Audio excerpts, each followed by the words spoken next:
As you lie in the calm darkness of your room, preparing to drift into the quiet world of dreams, have you ever wondered, what if the world around you isn't real? What if this life is nothing more than a carefully crafted simulation? Every day we walk through the motions, take each step, and make each decision, but there's always a small voice deep inside that asks, what if it's all just an illusion? There have been stories, whispers, and strange occurrences that challenge our understanding of reality. Tales of glitches, strange moments, and unexplainable events, stories where the very fabric of our existence seems to fray. As you settle in, listen to these eerie stories and allow your mind to wander. What if you're trapped in a simulation and you've never even realized it? The Vanishing Stranger. It was a foggy evening in the small town of Westbrook. The air was thick with mist, and the damp streets reflected the soft, yellow glow of the streetlights. The town was quiet, almost eerily so, with no one out except for Lily, who was walking home from her job at the bakery. Her footsteps echoed on the cobblestone path, the only sound breaking the silence of the streets. Lily had always loved the peace that came with walking home at night. There was something calming about the cool air, the soft hiss of the wind as it passed through the trees, and the occasional chirp of a distant owl. But tonight, something felt different. As she passed by the old bookstore, the kind with faded wooden shelves and a door that creaked when it opened, her eyes caught sight of a figure standing under the street lamp near the entrance. At first, she thought it might be someone just like herself, out for an evening stroll. But as she took a second glance, she froze. The man was tall, dressed in a dark coat and a wide-brimmed hat, but it was not his appearance that unsettled her. It was the way he stood, motionless, as though waiting for something or someone. His eyes locked onto her with an intensity that made her stomach twist. There was a strange stillness about him, as if he didn't belong in this world, or at least not in this moment. Lily's steps faltered for just a moment. Her instincts told her to keep moving, to not engage, but there was something about the man that held her gaze. His eyes, deep and unblinking, seemed to pierce through the mist and lock onto hers with unnatural precision. They weren't quite right. There was a perfection to them, an almost mechanical quality, as though they were too perfect to belong to a human. Her heart skipped a beat. She pulled her eyes away from his gaze, a chill crawling down her spine. Maybe it was just the fog playing tricks on her, or maybe she had imagined the way his stare lingered. But no, there was something unsettling about the way he stood, something too deliberate about his stillness. Lily began to walk faster, her pulse quickening. She didn't want to admit it, but the man made her feel as if something was wrong, as if she was being watched by something far more than just a person. The feeling grew stronger the further she walked, and by the time she reached the corner of the street, she was almost running. She dared a glance over her shoulder, half expecting him to still be there, staring at her as if frozen in time. But what she saw made her stop dead in her tracks. The man was gone. She blinked and scanned the area around her, her breath catching in her throat. There were no signs of movement, no sound of footsteps, not even the rustle of the wind in the trees. The street lamp flickered slightly, casting long shadows across the sidewalk, but there was no sign of the stranger who had been standing only moments ago. Lily's heart raced in her chest, her mind trying to make sense of what had just happened. She couldn't deny it. Something had felt off from the beginning, but now, standing alone on the corner, she couldn't shake the feeling that something had shifted in reality. It was as though the world around her had glitched. She took a few hesitant steps forward, her gaze darting from side to side, but there was nothing, no sign of the stranger, no indication of any kind of movement. It was as if the man had never been there at all. The fog thickened, obscuring her vision further, and yet the world seemed to grow eerily silent, as though the very air was holding its breath. Lily shook her head, trying to rid herself of the feeling of dread creeping up her spine. She quickened her pace, but the sense of unease lingered. The further she walked, the more she felt as though something was wrong, as though she had just witnessed something impossible. Had she seen a ghost? Or was this some strange glitch in the fabric of reality? Her mind raced, turning over possibilities, trying to find a logical explanation. Maybe it was a trick of the fog, or perhaps her exhaustion from a long day at work had played tricks on her perception. But deep down, a part of her knew that it wasn't just a trick. The man had been there, standing still, watching her, and then, just as suddenly, he was gone, as though reality itself had erased him. It wasn't just the man that unsettled her, it was the way everything had felt distorted. Like a glitch in a video game, where the characters freeze, the scenery blurs, and time stops for a split second before everything resumes as if nothing had happened. That was what it felt like, as if for a brief moment, she had fallen out of sync with the world around her. She didn't dare look back again, afraid of what she might see. Instead, she focused on the path ahead, her steps quickening as the fog continued to thicken around her. But despite her efforts to shake off the unease, the lingering feeling remained, a heavy weight on her chest. The rest of the walk home passed without incident, but Lily couldn't escape the thought that the world she knew wasn't as stable as it seemed. The man, the glitch, the way the air had felt too still, everything seemed to point to the unsettling possibility that there were cracks in reality, cracks that she had just witnessed. And she couldn't shake the nagging thought that she wasn't the only one who had noticed. Was the stranger a person at all, or was he something else entirely, an anomaly, a glitch in the matrix of the world around her? The more she thought about it, the less certain she was of anything. She had just experienced something beyond her understanding, something that defied logic. And for the first time in her life, Lily couldn't shake the feeling that she was living in a world that was more fragile than she could ever have imagined.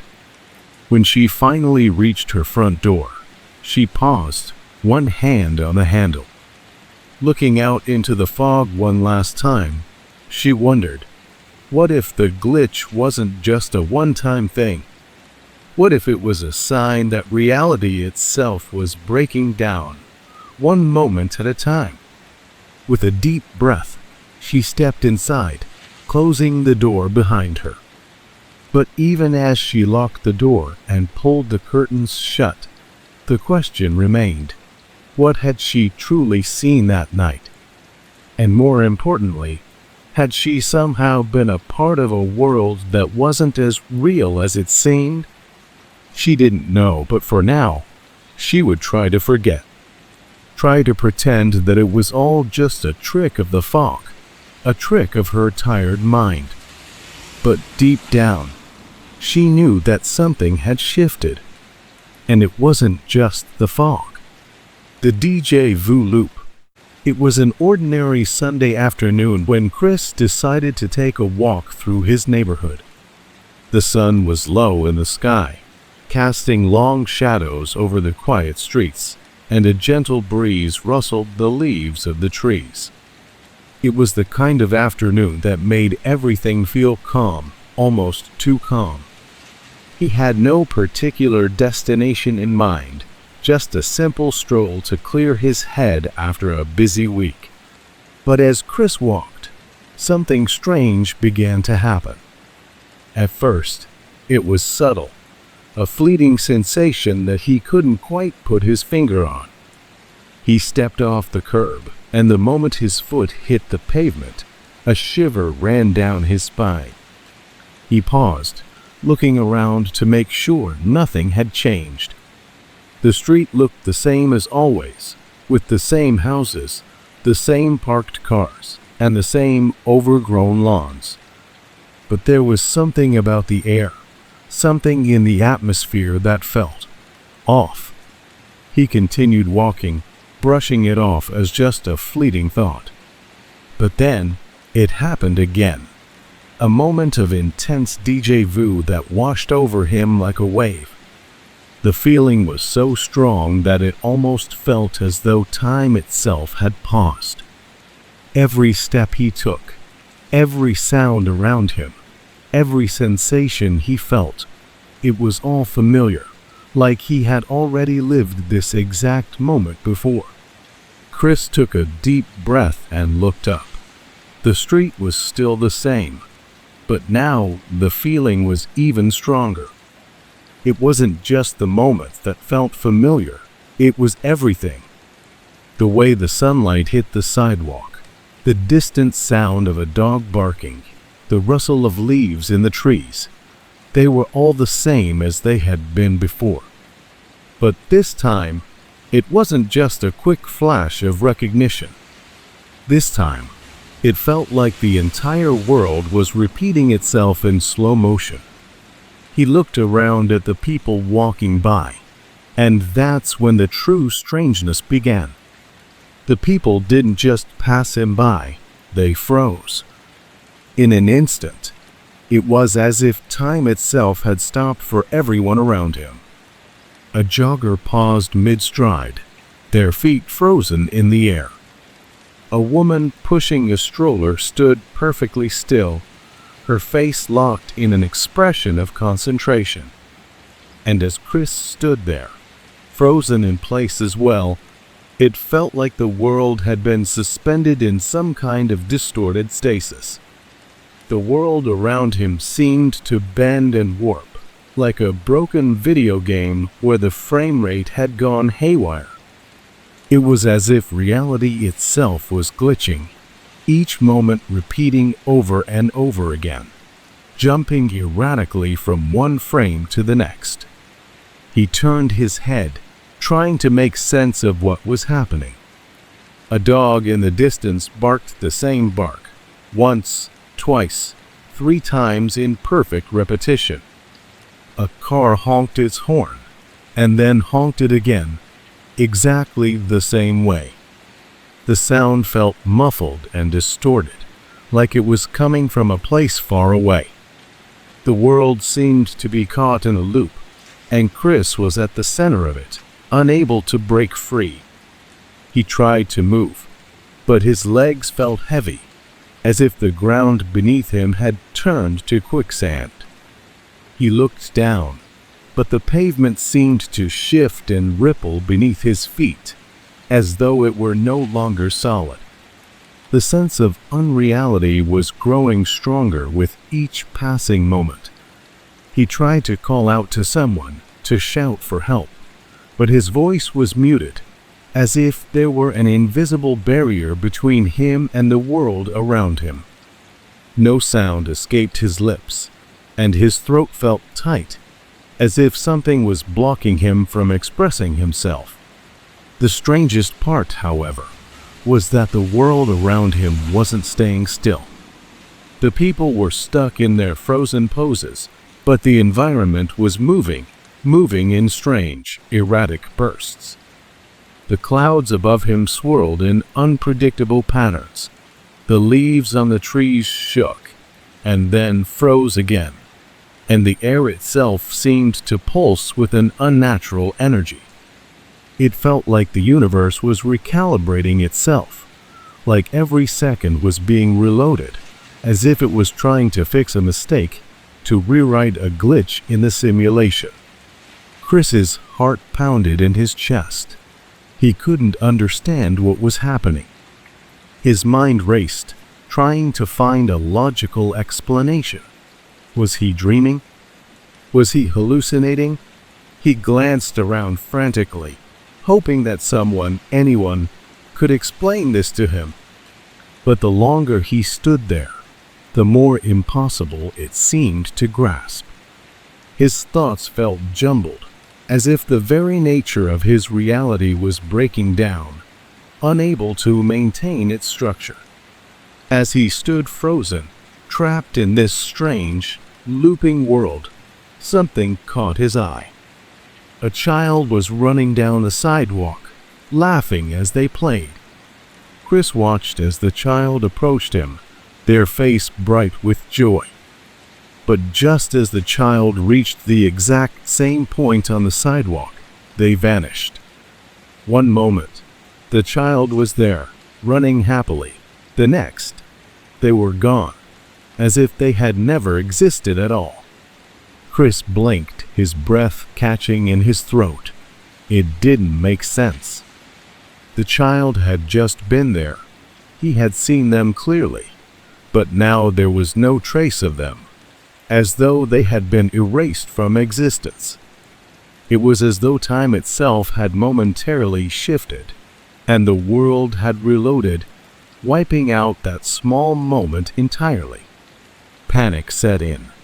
Chris turned and ran, his feet moving as fast as they could, but the world didn't change. It was the same loop, repeating over and over again. He passed the same houses, saw the same people, heard the same noises, and it was all like watching a movie on fast forward, only for it to rewind and start again from the beginning. It was an endless cycle, a prison of repetition that he couldn't escape. And then, just as suddenly as it had started, everything stopped. The loop broke. The dog stopped barking, the car's honk faded, and the people around him resumed their movements as though nothing had ever happened. The world, once frozen in time, was now moving at a normal pace again. But Chris couldn't shake the feeling that something had changed. He looked around, his heart still racing, and the realization hit him like a punch in the stomach. He had been caught in something beyond his understanding. Had he fallen into some kind of glitch in the fabric of reality? Was he stuck in a loop, trapped outside of time? Or had the world itself momentarily broken? The sensation lingered, like a shadow that refused to go away. His feet felt lighter now, but his mind was still racing, unable to comprehend what had just happened. Was he still in the simulation? Was this all just an illusion? Or had reality itself faltered, even if only for a moment? As Chris walked home, the quiet of the neighborhood seemed to mock him, as though everything was normal again. But he couldn't shake the feeling that he had seen something he wasn't meant to. He didn't know if it was a glitch, a dream, or something even more strange. But one thing was certain: reality, for a brief moment, had slipped away, and he had witnessed its cracks firsthand. The unseen hand. It was a warm afternoon when Lucas set out for his usual walk through the bustling city streets. The sun bathed the sidewalks in golden light, and the air carried the fresh scent of blooming flowers from nearby parks. The sounds of distant chatter, the occasional car honking, and the melody of birds chirping overhead filled the air with a comforting sense of normalcy. It was the kind of day that made everything seem just as it should be. A simple, peaceful afternoon in a world that was, for the moment, untouched by anything strange. Lucas weaved his way through the crowded street, weaving past street vendors and couples chatting, their voices blending into the symphony of urban life. But then, something unexpected happened. A small detail, so seemingly insignificant that it should have slipped by unnoticed. He passed a cafe with outdoor seating, and his eyes briefly met those of a woman sitting alone at one of the tables. She was sipping from a coffee cup, her gaze fixed on him. At first, Lucas didn't think much of it. People often glance at strangers as they walk by, and it was a busy street, nothing out of the ordinary. But this woman, her stare lingered, more intense than what was comfortable. It wasn't a casual glance. It felt like she was studying him, scrutinizing him in a way that made his skin prickle. There was an unsettling quality to her gaze. She wasn't looking at him as a person looks at another person, but as if she were peering into something deeper, something that lay beneath the surface. As if she knew something about him, something that he didn't. Lucas shook off the feeling, telling himself that it was just his imagination running wild. But even as he continued down the street, the unsettling feeling gnawed at the edges of his mind. What had that woman been looking for in him? Why had she been so focused, so intense? He tried to distract himself by glancing at the nearby storefronts, the vibrant displays of clothing and trinkets lining the sidewalk, but the feeling of being watched didn't leave him. Then, just as he was about to move on, something else caught his eye, a subtle flicker in the air. At first, it was so faint that he thought it was just the heat rising from the pavement, distorting the world in a mirage like haze. But as he continued walking, the sensation grew stronger. There was a strange shift in the atmosphere, a thickening of the air, as though something was subtly warping the space around him. Lucas stopped, unsure of what he was seeing. He turned his head and scanned the scene around him. The street seemed unchanged, people walking, cars driving by, the usual hum of city life, but the air around him didn't feel right. It felt heavier. He could almost feel it pressing in on him, like the very atmosphere had become denser, thicker, as if the laws of nature had been subtly altered, just beyond his comprehension. He took a step forward, but then, just as he reached the corner of the street, a shadow moved. Not in the way shadows usually do, as a simple play of light and form. This one seemed to bend in a strange, unnatural direction, moving not just in front of him, but above him, high above, as though it were cast by an unseen presence hovering in the air. It was as if someone, was guiding it, shifting it in ways that defied logic. For a moment, Lucas stood frozen, his heart beating faster in his chest. He couldn't explain it. The shadow had appeared so suddenly, so unexpectedly, and yet it had been perfectly clear in its movement. It wasn't a trick of the light. It wasn't some random play of shapes. It felt intentional, deliberate, as though something was controlling it. Something controlling him. The feeling intensified. His feet seemed to grow heavy, as though the ground was pushing back against him. It was as if every step he took was not entirely his own, like something was subtly guiding him forward, pulling his movements along an invisible thread.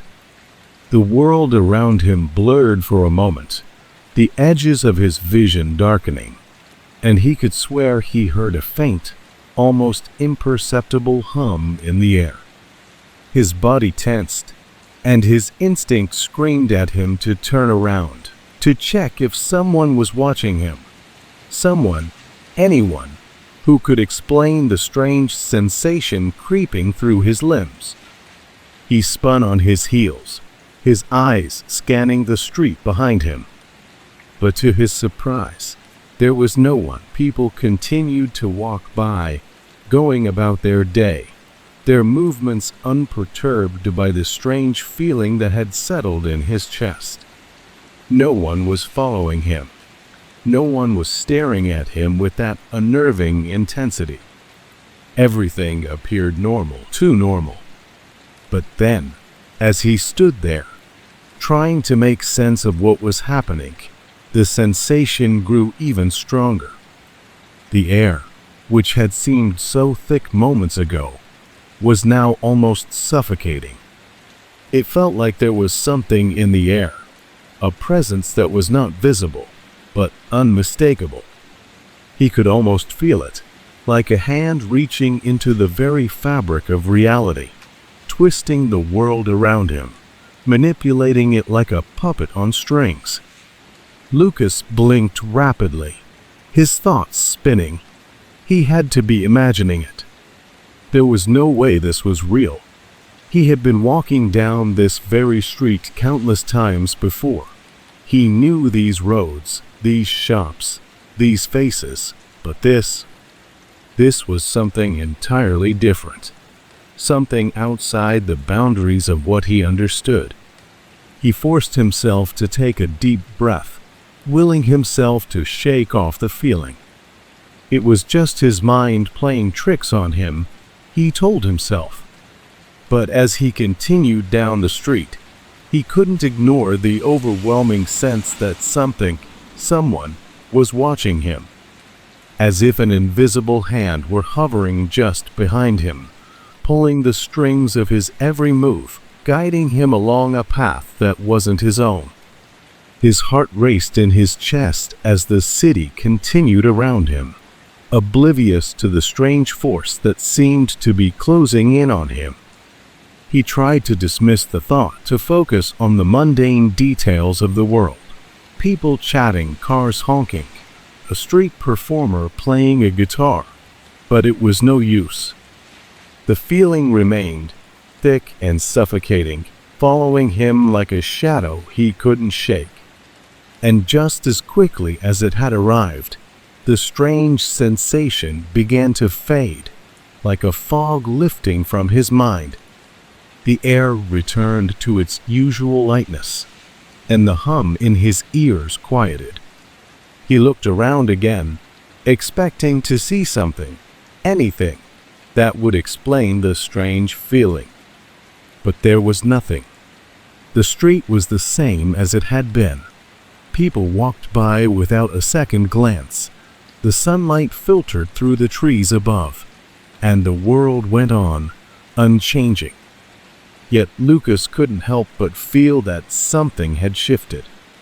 Something had watched him, moved him, controlled him in a way that was beyond his understanding. And though the sensation had passed, the feeling lingered, a quiet whisper in the back of his mind.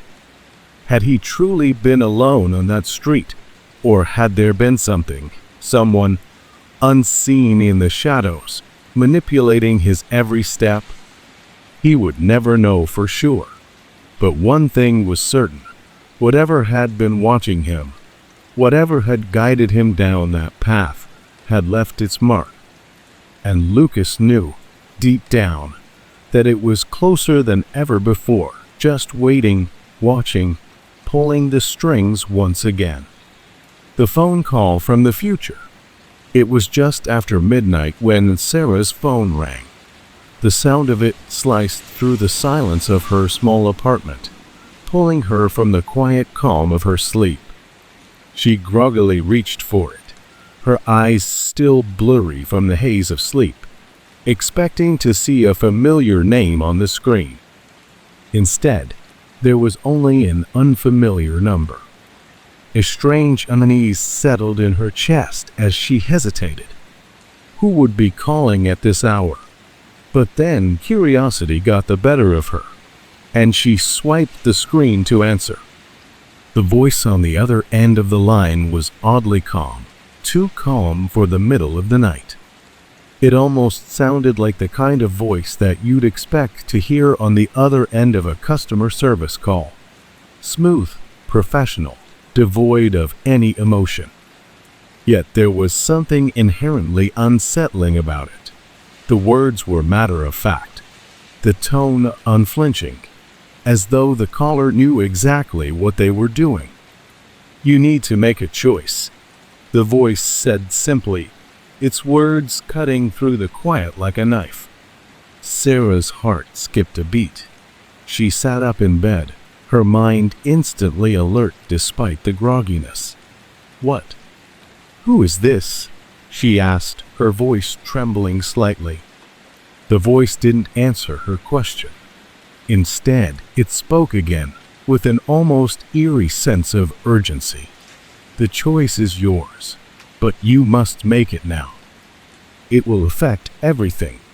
You need to decide if you will follow the path that you've been shown or change it. There are consequences to both." Confusion and fear crept into Sarah's chest. She glanced at the clock. It was now 12:05 a.m. Was she dreaming? Was this some kind of prank? She didn't recognize the voice at all. And yet, there was something about the way it spoke, so calm, so direct, that made her feel as though she was being pulled into something much bigger than herself. The voice continued, its tone never wavering. "I can guide you. I've already seen the decisions you will make, but there is still time to change them. Listen closely, and I will tell you what you need to do." She opened her mouth to ask who was calling, to demand answers, but the voice had already begun its instructions. It was as though it was reading from a script, as though it knew the path she was walking, as though it had seen every decision she'd made, every step she'd taken in her life up to this moment.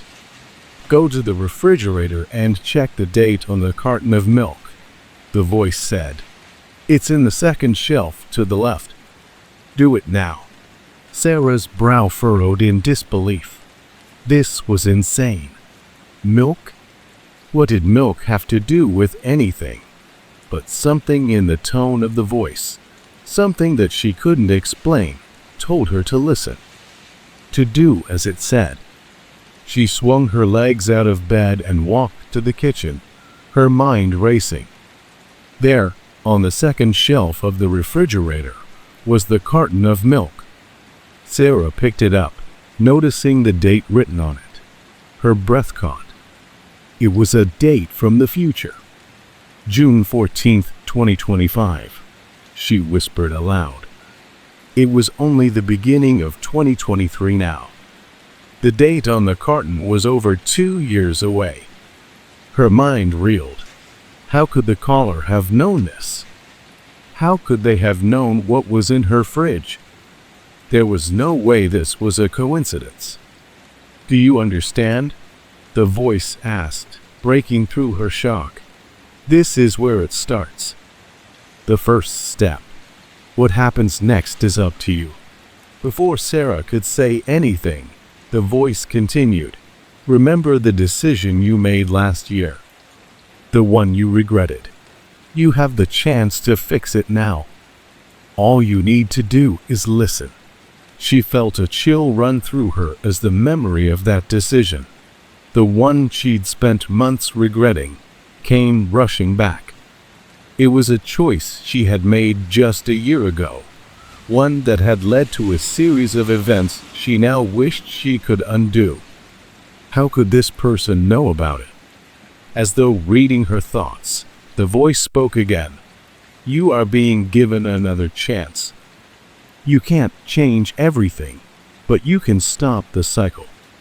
You don't have to repeat the mistakes." Sarah's pulse quickened. She felt as though she was trapped in a nightmare.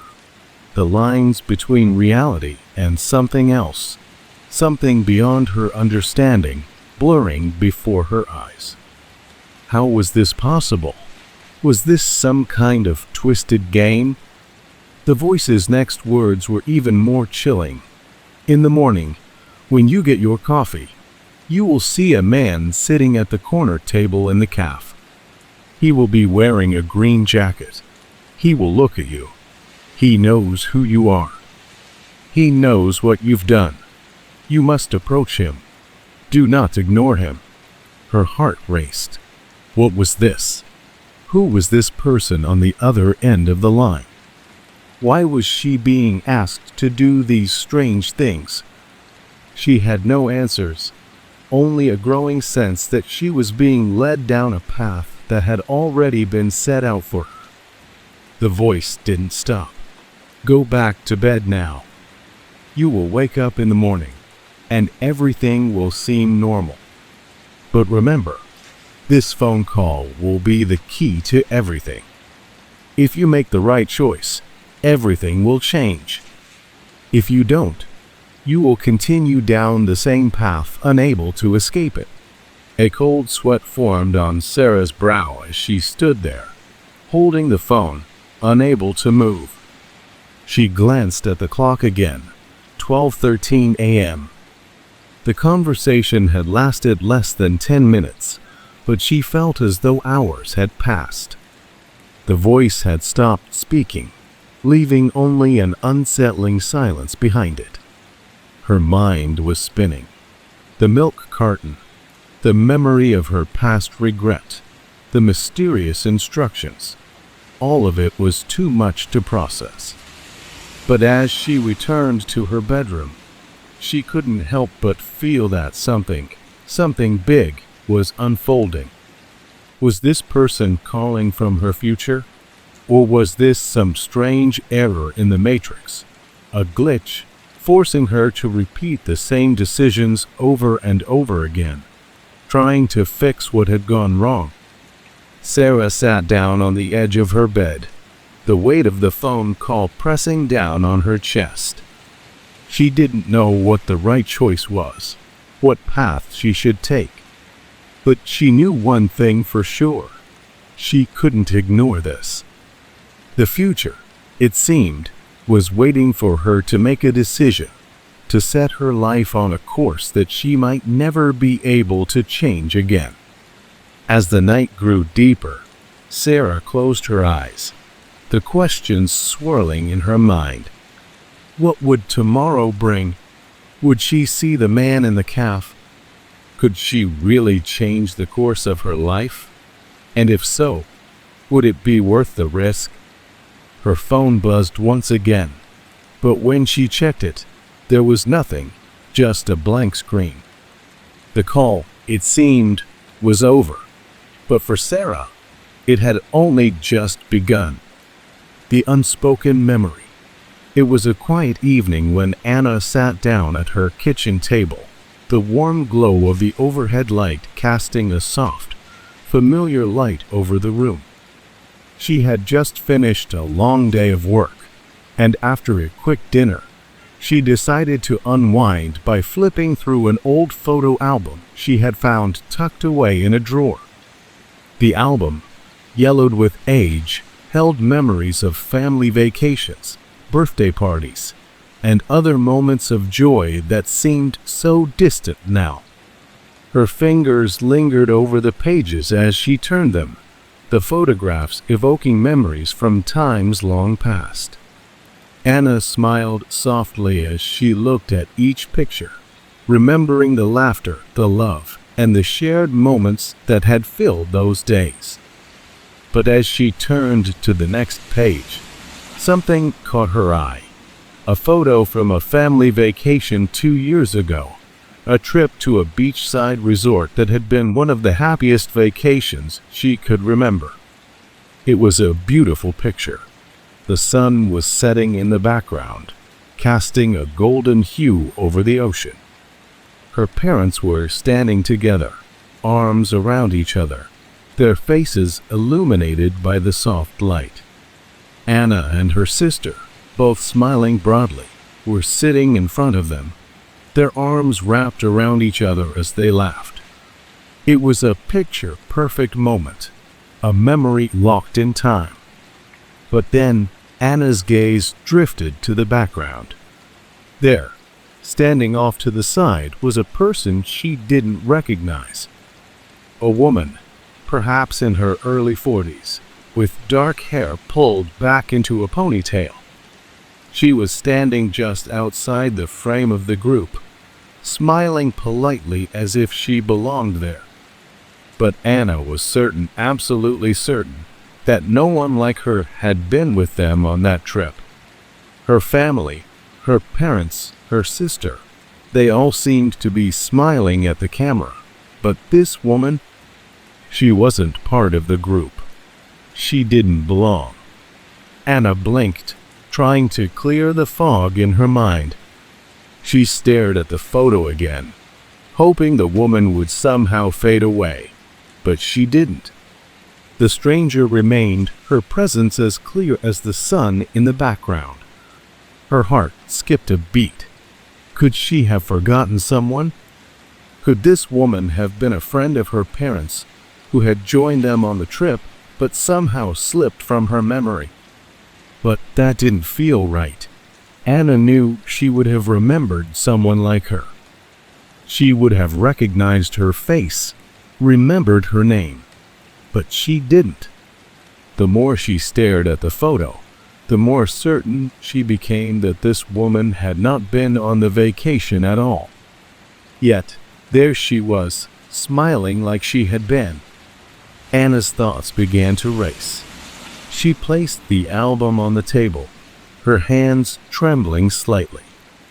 She grabbed her phone and quickly called her sister, eager to find some explanation. "Hey, I'm looking at that beach picture from 2 years ago," Anna said, trying to sound casual. "Do you remember who the woman in the background is?" There was a pause on the other end of the line, and then her sister's voice came through, slightly confused. "What woman?" There was no one else there, just us and Mom and Dad. Anna frowned, her mind spinning. "I'm looking at the picture right now. There's a woman standing just behind Mom and Dad, kind of off to the side. She's in a ponytail." Her sister was quiet for a moment. "I don't know what you're talking about. There was no woman on the trip. Maybe you're just imagining things." Anna's heart sank. She couldn't shake the feeling that something was wrong. She ended the call, still trying to make sense of it. She called her parents next, hoping they would remember the woman too, but they all told her the same thing. No one else had been with them on the trip. There was no stranger, no woman. The fog in Anna's mind deepened. Could it be possible that she had misremembered the entire vacation? Could this woman have simply slipped into her mind, her face planted there from some forgotten dream or fleeting encounter? But no, that didn't feel right. Anna knew what she had seen. She had lived that vacation. She had shared it with her family. And this woman had not been part of it. Her thoughts began to swirl, tangled and disjointed. The more she tried to think about it, the more confused she became. She couldn't remember details that she should have. It was as though parts of her memory were slipping away, being erased, like a dream fading with the morning light. What had happened during that trip? What had changed?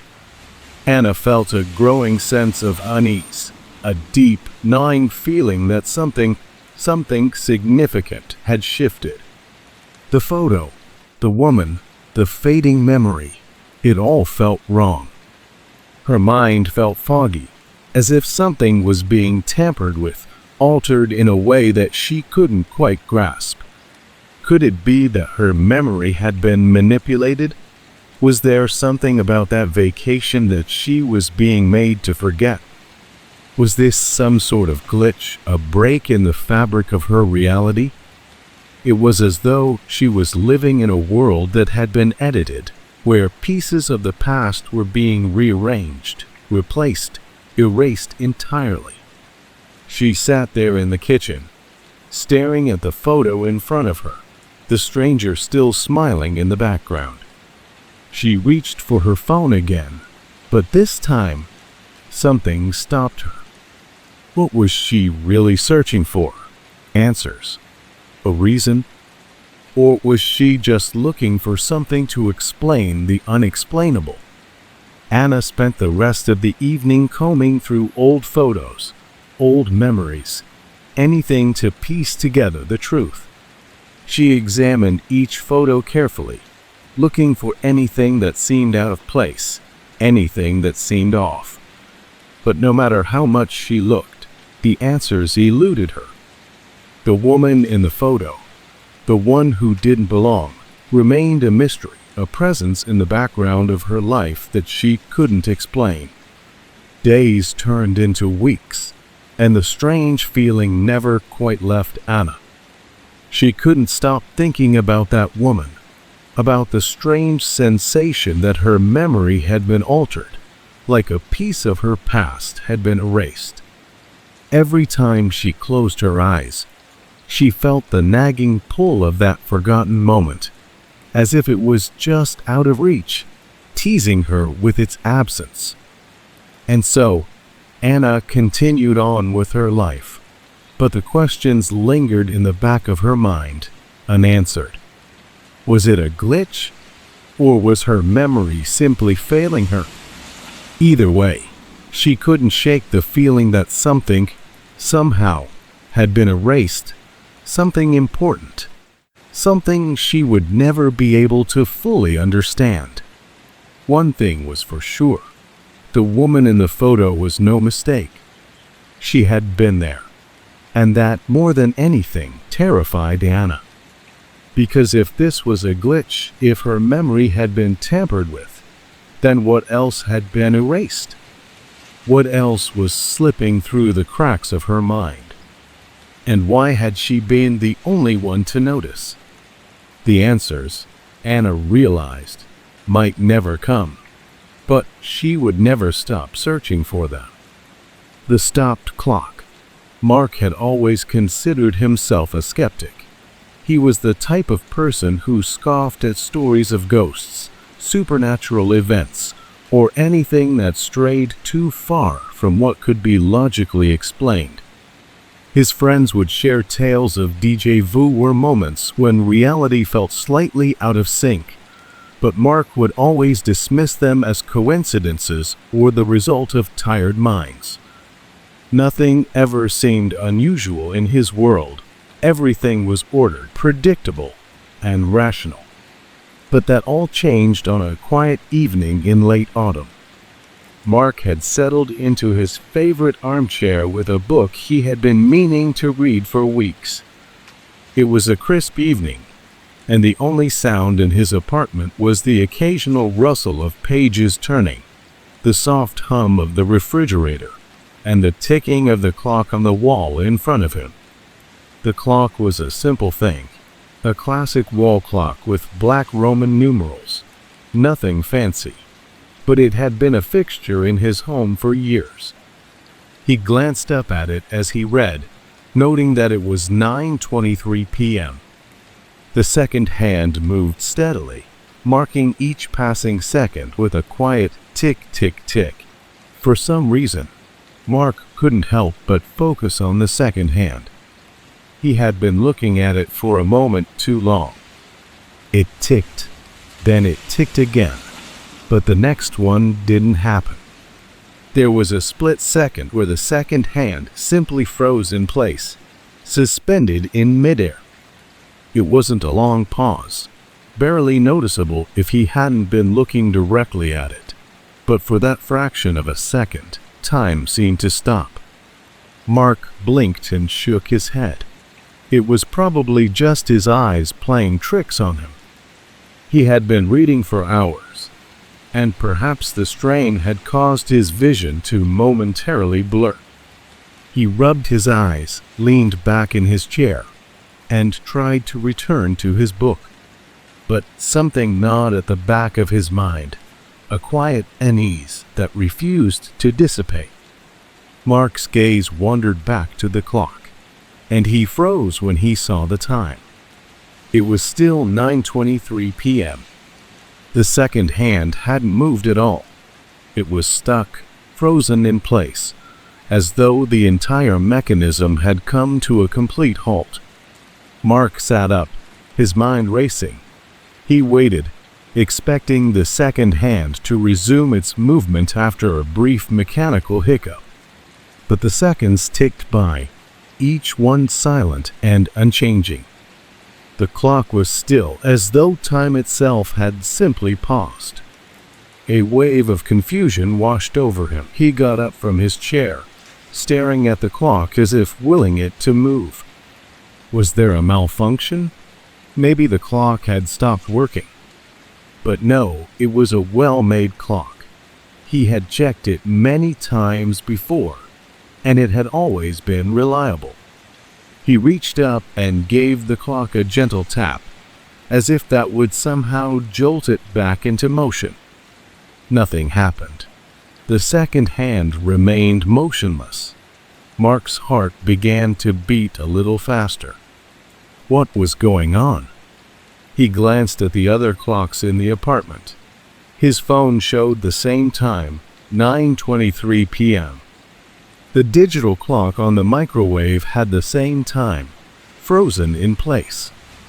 It was as if the entire world was stuck at that one moment, as though time itself had halted, leaving him trapped in a strange limbo. He moved over to the clock on the wall and checked the batteries, hoping it was something as simple as a low power supply. He took the clock down and replaced the batteries, then checked the settings, hoping to find something that explained the strange stasis. Still nothing. He set the clock back up on the wall, feeling a knot of unease twist in his stomach. There had to be a logical explanation. There always was. But the more he thought about it, the more unsettling the situation became. Time was supposed to move forward, right? It was one of the few things in life that was absolutely predictable. The second hand was meant to keep ticking, moving in its steady rhythm, marking each passing moment with its mechanical precision. But now it was as if the clock had somehow been broken in time, caught in an endless loop, a frozen instant from which it could not escape. Mark sat down again, staring at the clock, waiting for something to happen. Surely, the second hand would resume its movement. It couldn't just stay stuck forever. Minute passed. 5 minutes. 10. Mark watched the clock with a growing sense of unease. It was still 9:23 p.m. He glanced at his phone again. 9:23 p.m. His heart pounded in his chest as he stood up again and paced around the room. What was happening? Had time really stopped? He had always been the logical one, the one who explained everything with facts and reason. But this didn't make any sense. The apartment felt too still. The air felt thicker, heavier. The world outside, was it still moving? Or had time stopped for everything? Mark glanced out the window, half expecting to see cars stuck in mid-motion, people frozen on the sidewalk, everything caught in a moment of suspended animation. But the street outside seemed just as normal as ever. People walked by. A car passed. The lights flickered. Still, the clock on the wall remained the same. 9:23 p.m. The second hand was frozen. Mark couldn't sit still any longer. His body was on edge, and his mind raced with questions. Was this a glitch? A malfunction in the matrix of reality? Could it be that his perception of time had been interrupted somehow, that the world itself had momentarily gone out of sync? He couldn't explain it, and yet, the longer he stared at that unyielding clock, the more he began to feel like something larger was at play here. What if time hadn't stopped for everyone? What if it had just stopped for him, for this one moment, and no one else would ever notice? As the minutes continued to stretch, Mark felt the oddest sensation, like he was on the verge of understanding something he couldn't quite reach. He was aware of every passing second, every beat of his own heart, and yet, despite the ticking of the world around him, he was trapped in this strange moment. Was it a glitch in the system, or had he somehow slipped into a place where time no longer behaved the way it should? Finally, after what felt like an eternity, the second hand jerked forward, resuming its steady ticking, as though nothing had happened. 9:24 p.m. The time had moved forward, but Mark couldn't shake the strange feeling that had settled deep within him. He looked at the clock one last time, his heart still racing. What had just happened? Had the world really paused, or had it simply been his perception? He didn't know, but one thing was certain. Something had shifted in the fabric of time, even if only for a brief moment. As he sat back down in his chair, the uneasy feeling remained. The clock had moved forward, but the question still lingered in his mind. Was it really time that had paused? Or had he somehow, inexplicably, been pulled out of the rhythm of the world around him? For the first time in his life, Mark wasn't so sure about the answers. The disappearing bookstore.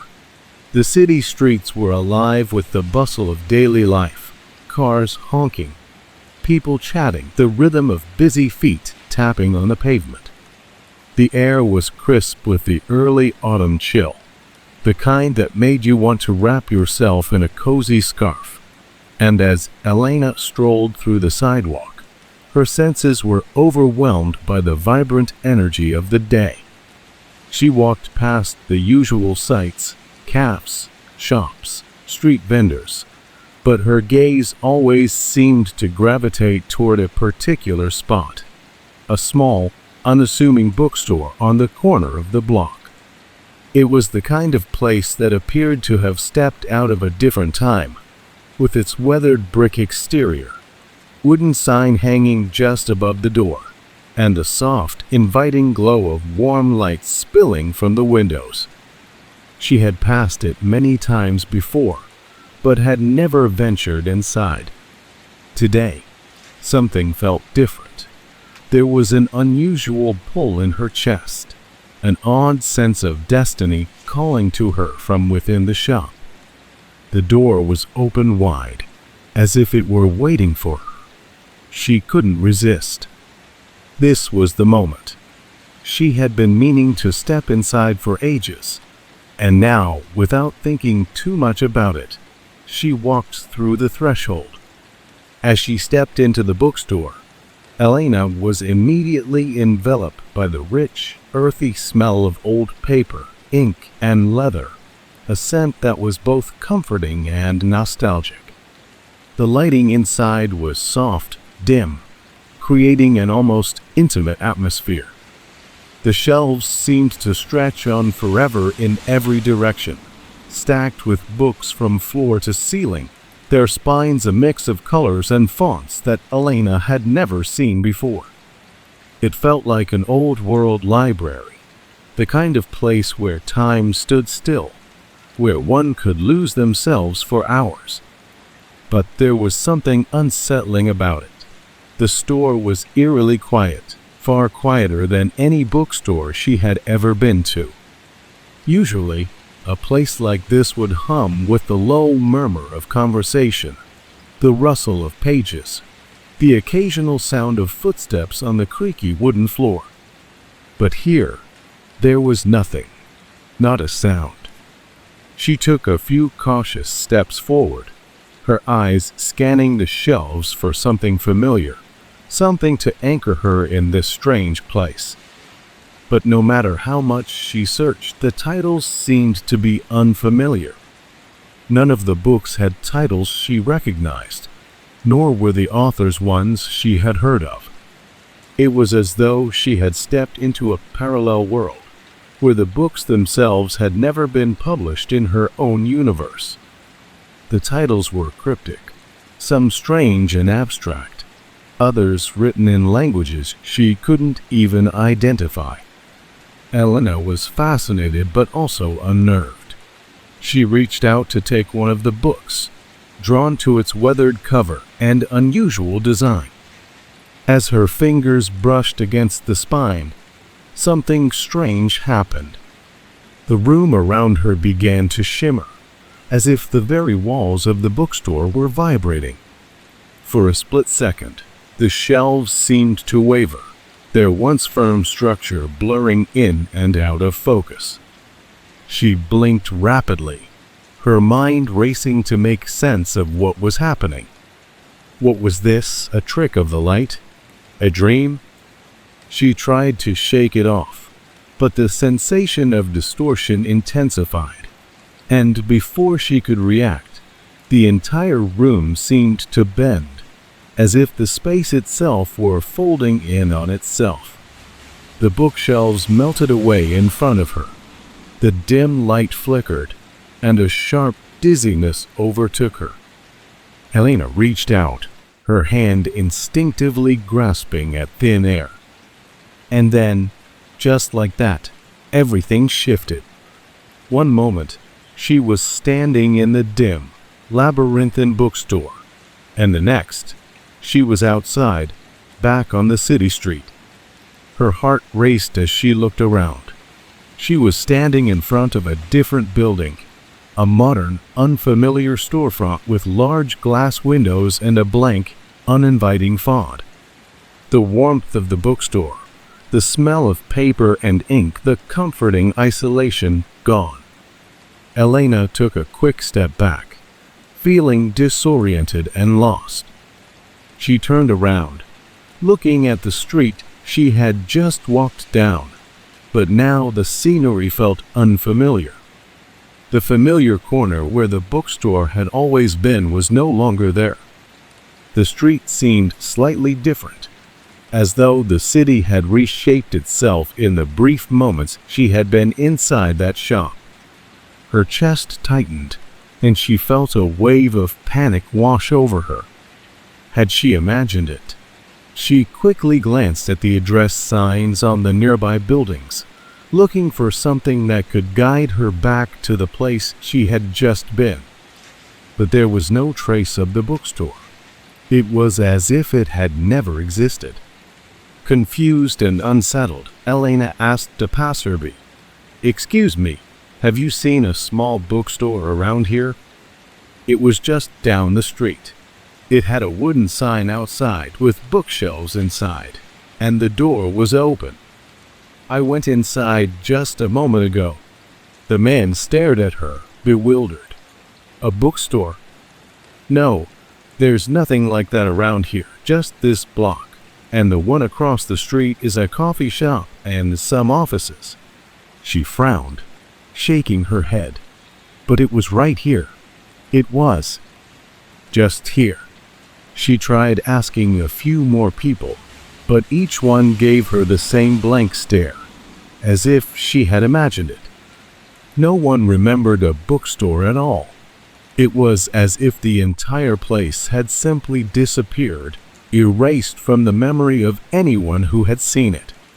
She walked up and down the street, her eyes frantically scanning for some sign of the store, but it was gone. The world around her was unchanged, but the memory of the bookstore was already slipping away, as if it had been erased from the fabric of reality. Elena stood frozen, unsure of what to do next. Was she losing her mind? Had she wandered into some kind of alternate reality? Her mind refused to accept the possibility that the bookstore had never existed. Yet, everything pointed to the fact that it hadn't. She felt as though she had stumbled into a place that was never meant to be found, a place that had only been there for her and then vanished once she had left. But how could she explain it? How could she explain that a place, a memory, something she was sure was real, had just disappeared into thin air? With a growing sense of unease, Nina finally gave up searching. The feeling of disorientation, of being out of place in her own world, gnawed at her as she walked away. She wasn't sure what had happened or why, but she couldn't shake the nagging thought that the bookstore had somehow been a glitch, a tear in the fabric of reality itself, a place that had only briefly existed, just long enough for her to see it, but too short for anyone else to remember. As she continued down the street, Elena looked back one last time, half expecting to see the bookstore reappear.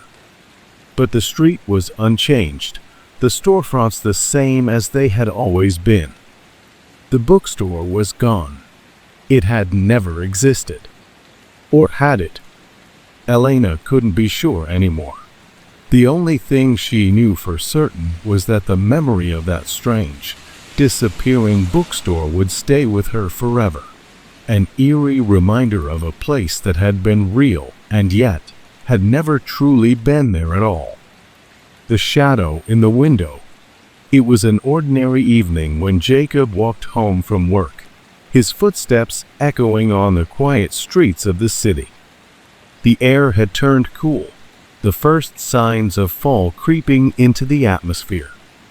The trees along the sidewalk rustled softly in the breeze, their leaves beginning to change colors, marking the transition from summer's warmth to autumn's chill. Jacob had worked a long day at the office, and the comfort of his home was all he could think about as he made his way down the familiar route. He passed the usual sights, homes, small shops, a cafe where the smell of fresh coffee always lingered in the air. But there was one spot he always tried to avoid, the old, abandoned house at the end of the block. It had been there for years, a crumbling, decaying building that no one had lived in for as long as Jacob could remember. Its windows were perpetually dark, the glass clouded with dust, and its front yard overrun with weeds. The house had a sense of desolation about it, a quiet, oppressive aura that seemed to seep from its very structure. Most days, Jacob walked by without giving it a second glance, but today something was different. As he neared the house, his eyes were drawn to one of the windows. At first, he thought it was just his mind playing tricks, perhaps the shifting shadows of the trees, or the flickering light from a nearby street lamp. But then he saw it again, a shadow, moving slowly back and forth in the window. Jacob stopped in his tracks. The figure was barely discernible at first, a vague shape that seemed to pace back and forth behind the dirty glass. It wasn't a human shape exactly, but a dark silhouette moving rhythmically, as though it were walking back and forth within the confines of the house. His breath caught in his chest, and for a moment, he couldn't move.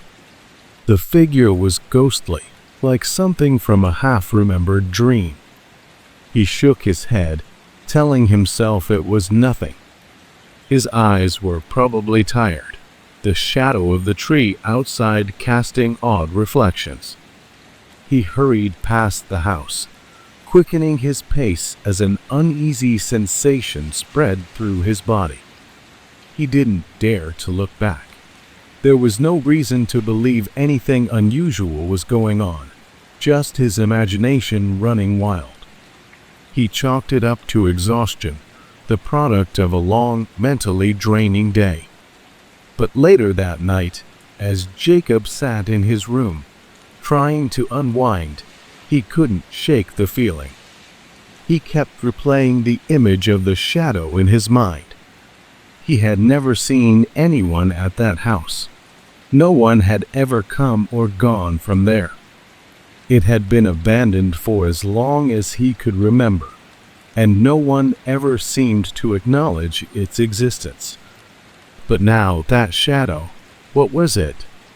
He tried to rationalize it. Maybe it had been a trick of the light, or perhaps the house wasn't as empty as he thought. Maybe someone had snuck in, someone who was trying to avoid attention. But the more he thought about it, the more the sense of unease crept in. The pacing, the slow, deliberate movement, it didn't seem normal. It didn't make sense. Was it a person? A figment of his imagination? Or something else altogether? Sleep didn't come easily that night. Jacob tossed and turned in bed, the image of the shadow lingering in his mind. What had he seen? The more he tried to convince himself it was nothing, the more certain he became that something wasn't right. That house, he had always felt an odd chill whenever he walked past it, as if something unseen was watching him, waiting. The next day, Jacob couldn't help himself. He took the same route home from work, his footsteps slow as he approached the abandoned house once more. He tried to steel himself, to prepare for whatever he might see or not see this time. His eyes were drawn to the same window again, as if by some invisible force, and he found himself holding his breath. The window was dark, as it always was. No flicker of movement. No shadow pacing back and forth. For a moment, Jacob thought he had imagined it all. The shadow, the figure, the strange sensation that had gripped him the night before.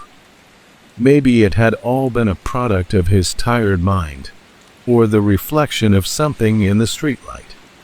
But then, as he stood there, looking up at the window, the hair on the back of his neck stood up.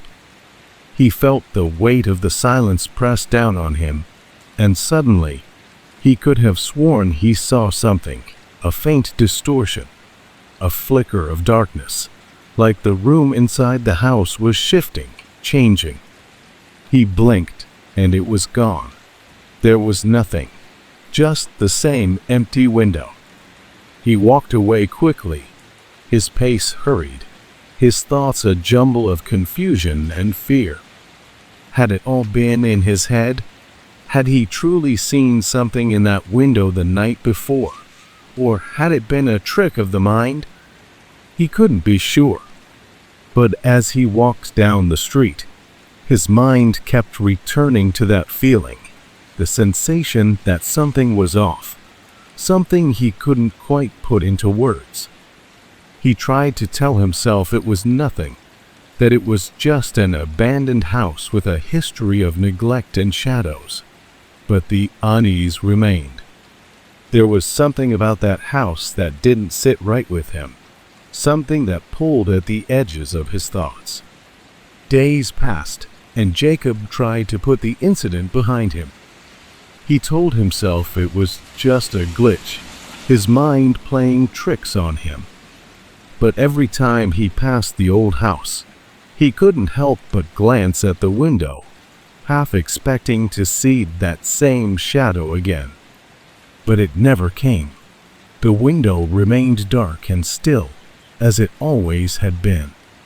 One evening, about a week later, Jacob found himself walking the same route home once more. His eyes were drawn to the house once again, but this time, as he passed, there was something different. He stopped, his heart racing as he noticed the door, slightly ajar, just enough for him to see inside. The interior was dim, but he could make out something strange, the faint outline of a figure standing just inside the doorway, watching him. Jacob's breath caught in his throat. His feet froze to the ground. The figure wasn't quite human. There was something off about it, something he couldn't define. It was just a shape, a silhouette, shrouded in shadow, but it felt alive. It felt like it was waiting for him, watching him. The door slowly creaked open a little wider. And then, just as quickly as it had appeared, the figure vanished. The door slammed shut with an eerie finality. The house stood silent again, just as it always had. Jacob took a step back, his mind reeling. What had he just seen? Was it real? Or had he, once again, stumbled into another flicker in the fabric of reality? Had the house always been there, waiting for someone to notice its secrets? The answers, Jacob realized, were not so easily found. But one thing was certain. Something about that abandoned house, that shadow in the window, wasn't just a trick of the light. It was something far deeper, something that had existed long before he had walked by, and something that would likely remain a mystery for as long as he continued to pass by. The next day, when Jacob walked past the house, he couldn't help but glance up at the window once more. The shadow, the figure, had vanished, but something inside him told him that it was only a matter of time before it would return. Because sometimes, in the most unexpected of places, time doesn't just pass, it lingers. And the past, the shadows, they wait. The unfinished conversation. The rain had been falling steadily all afternoon, a soft, constant patter against the windows of the coffee shop where Lucas sat, working on his laptop. He had found a quiet corner by the window, his favorite spot, where the low hum of conversation and the smell of freshly brewed coffee mixed in the air, creating a perfect environment for focus. It had been a long week at work, and he welcomed the solitude, the escape of his usual routine. As he sipped his tea, the steam rising gently in front of him, Lucas's mind wandered. He hadn't heard from Matt in months. His best friend had left the country for a job opportunity, and although they had kept in touch through texts and emails, it wasn't quite the same as the late-night talks or spontaneous hangouts they used to have. Lucas missed their easy conversations and shared moments of humor, the kind of bond that had taken years to build. Just as Lucas was beginning to focus on his work again, his phone rang. The sudden sound cut through the quiet hum of the cafe. He glanced at the screen, his heart skipping a beat when he saw the unknown number. Something in the back of his mind clicked. He wasn't expecting any calls, especially not from someone he didn't recognize. Still, there was something oddly familiar about the number. Curious, he answered the phone. "Hello," he said, his voice betraying a hint of hesitation. To his surprise, the voice on the other end was unmistakable. It was Matt's voice, smooth, warm, and instantly comforting. "Hey man," Matt said, "it's been a while. I hope you're doing okay. Everything's good here. I've been busy, but I can't wait to come back home soon." Lucas felt a rush of relief.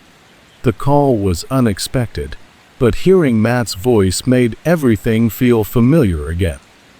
He smiled, setting down his tea and leaning back in his chair. "That's good to hear. I've been missing you, man.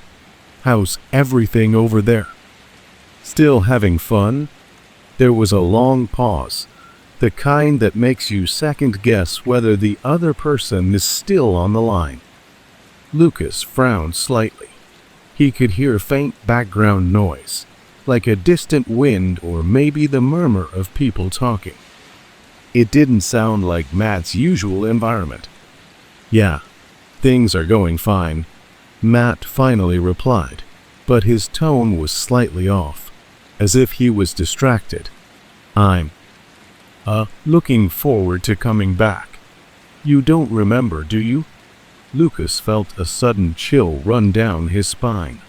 "What do you mean?" "Remember what?" He was trying to piece together the meaning behind Matt's strange words. They didn't make sense. They didn't sound like something Matt would say, at least not in this context. But before he could ask any more questions, the line went completely silent. The soft static of the call disappeared entirely, leaving only a quiet, eerie stillness. "Matt," Lucas called out, but there was no response. He held the phone to his ear, his breath catching slightly. The silence stretched on for what felt like an eternity, until finally he hung up, feeling a strange sense of unease settle over him. Puzzled, he stared at his phone, unsure of what had just happened. Had it been a glitch? A dropped call? He couldn't shake the feeling that something wasn't right. That last phrase, "You don't remember, do you?" was like a cryptic puzzle that he couldn't solve. It didn't fit, didn't belong, and yet it felt so real. He quickly tried calling Matt back, but the number was unreachable.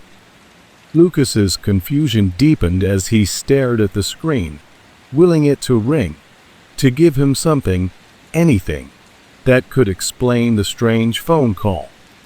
But there was nothing. No dial tone, no response. The call had vanished into thin air. Later that day, as the rain continued to pour outside, Lucas found himself wandering into a local store, hoping to clear his mind. It was a small, cluttered place, the kind of shop that sold all sorts of oddities, from vintage records to quirky trinkets. Lucas had always found solace in the familiar randomness of such places. He was browsing through the aisles when he saw him. Matt. His best friend was standing by the counter, flipping through a stack of old magazines, looking completely normal. Lucas's heart skipped a beat. He hadn't expected to run into him, not after the strange phone call. "Matt," Lucas called out, his voice a little too loud in the quiet shop. Matt looked up, a smile spreading across his face as he waved in greeting. "Hey, it's been forever, man. What's up?" Lucas felt a mix of confusion and relief. I just got a call from you," he said, his mind still racing with the strange conversation. "A few hours ago. On the phone." "You didn't." Matt's smile faltered slightly. "A call? I haven't called you today, Lucas. I've been here the whole time. Just got off work." "What are you talking about?" Lucas's stomach tightened. He tried to laugh it off, but the unease from the phone call hung heavily in his chest. I don't know. I swear I heard your voice. You sounded like you were, I don't know, somewhere else. You said something really strange." Matt furrowed his brow, clearly confused. "I haven't called you, man. Maybe it was a wrong number or something." "You sure it was me?" Lucas didn't know what to say. He had heard Matt's voice. He had felt the unmistakable familiarity of it. But here was Matt, standing in front of him, looking as real as ever. The phone call hadn't made sense, but Matt? He was here, as if nothing had happened. I guess I must have imagined it," Lucas mumbled, though part of him still wasn't sure. The memory of the phone call clung to him, a nagging whisper in his mind that wouldn't go away. But as the conversation continued, Lucas couldn't shake the feeling that something was deeply wrong. The way Matt had said, "You don't remember, do you?" echoed in his mind over and over again. Had that phone call been real? Or had it been something else? A glitch in the fabric of reality? A moment where timelines intersected, where the past and future had briefly crossed paths. As Lucas walked away from the store that evening, he couldn't help but wonder, had he imagined the entire conversation, or was something much stranger at play? The line between the two seemed so thin, so fragile, and Lucas couldn't shake the feeling that he was standing on the edge of something he didn't fully understand. Was this a glitch in the simulation, or had he truly heard something he wasn't meant to? Only time would tell. The flickering light.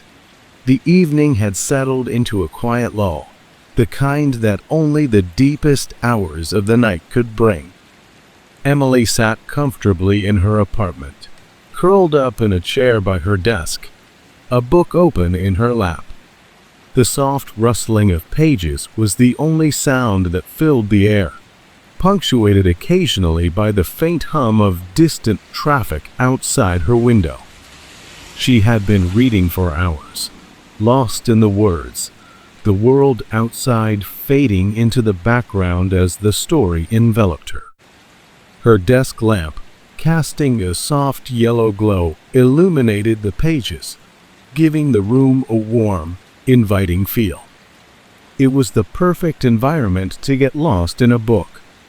But as she turned the page of her novel, something caught her attention.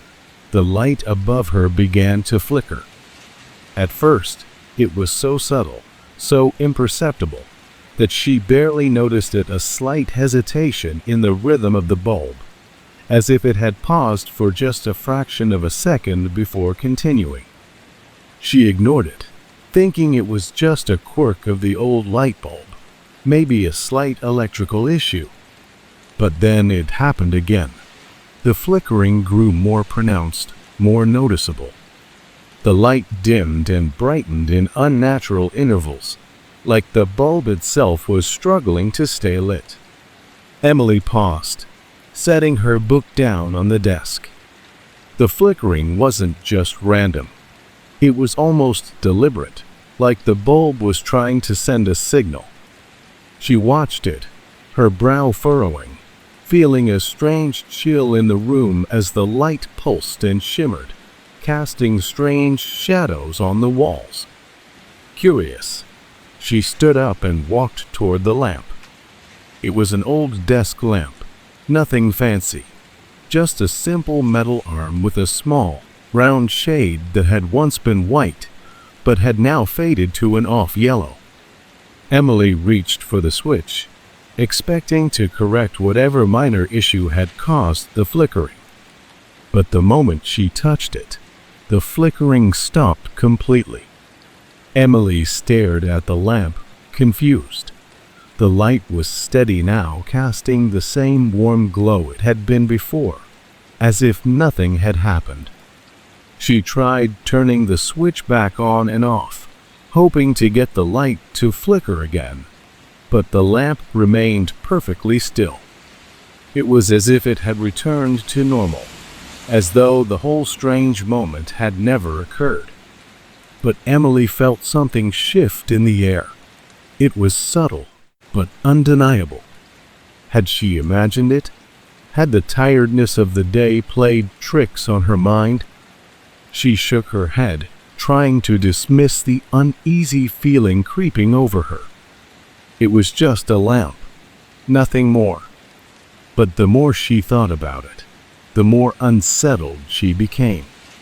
She walked back to her desk and sat down, trying to refocus on her book, but her thoughts kept drifting. The silence of the room felt thicker now, almost oppressive. It was as though something had changed, though she couldn't place exactly what it was. The room seemed quieter, the air heavier, and she felt as if she were in a moment that didn't quite belong. She glanced up at the lamp again. To her surprise, the light flickered once more. This time, it was more erratic, more forceful.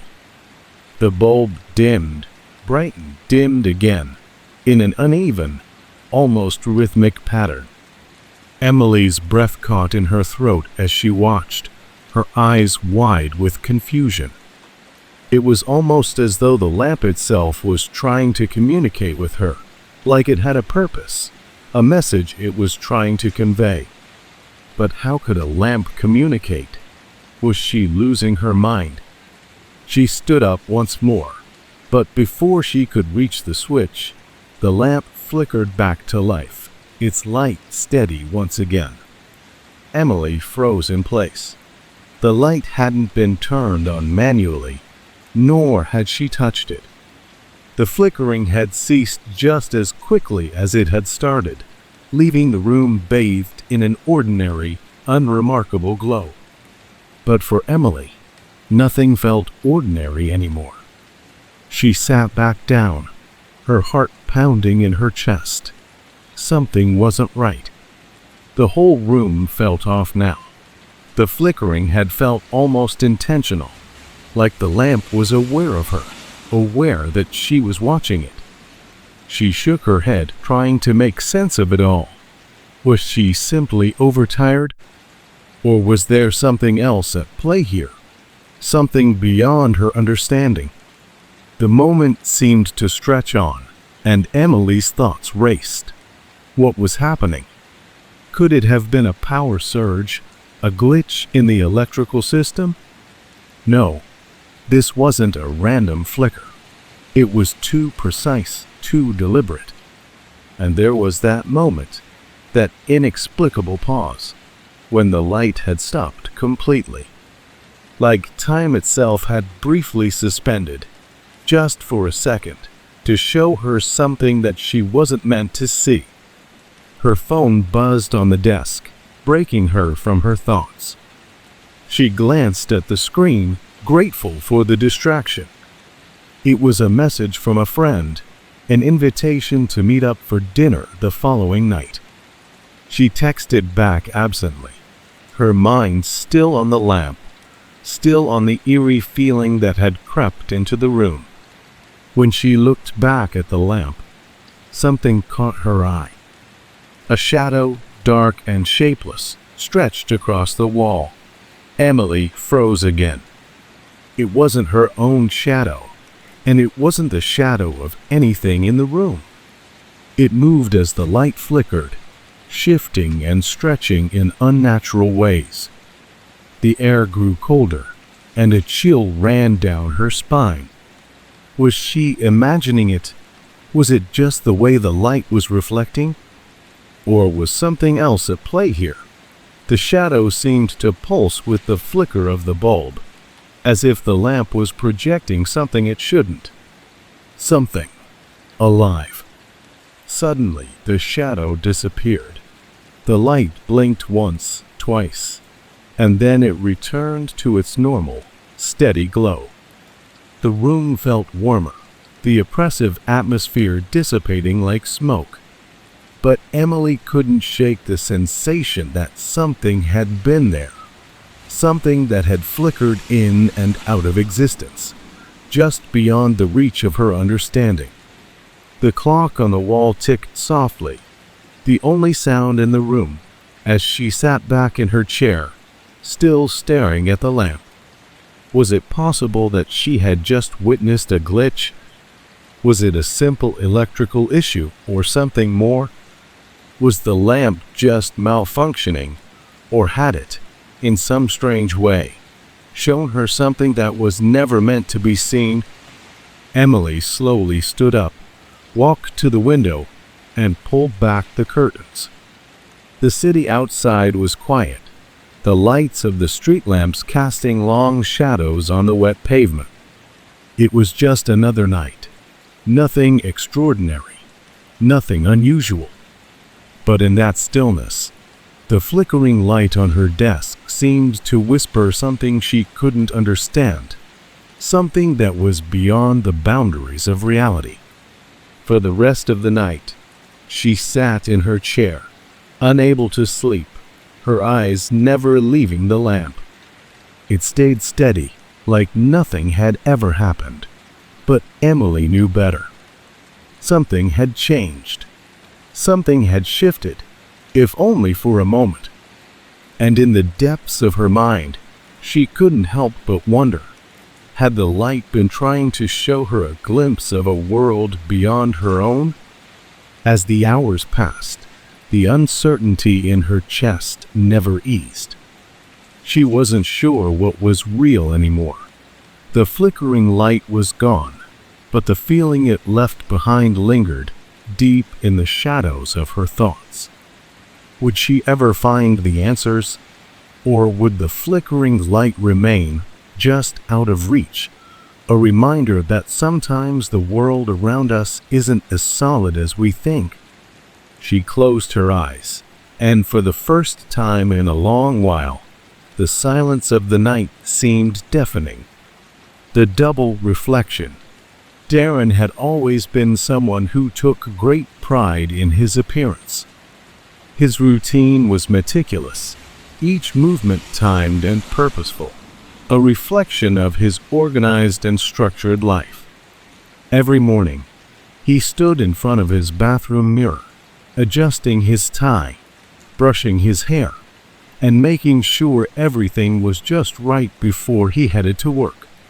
He relied on the mirror to reflect back his image, to offer reassurance that everything was as it should be. But one morning, something happened that would unsettle him for days to come. It was still early, the light dim and gray as dawn broke through his apartment windows. Darren stood in front of the mirror, buttoning his shirt with precision, his mind half focused on the tasks of the day ahead. As he straightened his tie, he caught a glimpse of his reflection in the corner of his eye. At first, it seemed normal, just like every other morning, but then, something wasn't right. His reflection seemed to be moving independently of him. Darren blinked, rubbed his eyes, and chalked it up to lingering grogginess from just waking up too early. Maybe it was just a trick of the light, the way the dim morning sun was casting strange shadows. But when he looked back at the mirror, his reflection was still there. Only now, it was doing something different. It was smiling at him. Darren didn't smile. He was focused on adjusting his tie, as he always did. But there, in the mirror, his reflection grinned back at him with an unsettling, wide smile. His own face wasn't doing it. His lips weren't twitching upward. His eyes weren't brightening. No, it was the reflection that was smiling. A cold chill ran down Darren's spine, his heart suddenly racing. He stepped back from the mirror, unsure of what he was seeing. He couldn't take his eyes off his reflection as it continued to smile, its expression growing wider, more mocking, as though it knew something he didn't.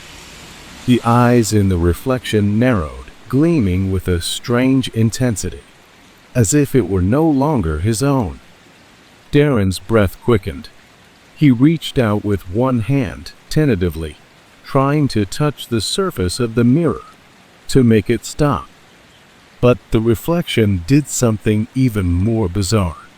It reached out to him, as if trying to touch him from within the glass. The panic flooded through him in an instant. He recoiled, his body frozen in place, as he watched his own reflection continue to move, its actions no longer in sync with his own. The smile seemed to widen into something that was almost sinister.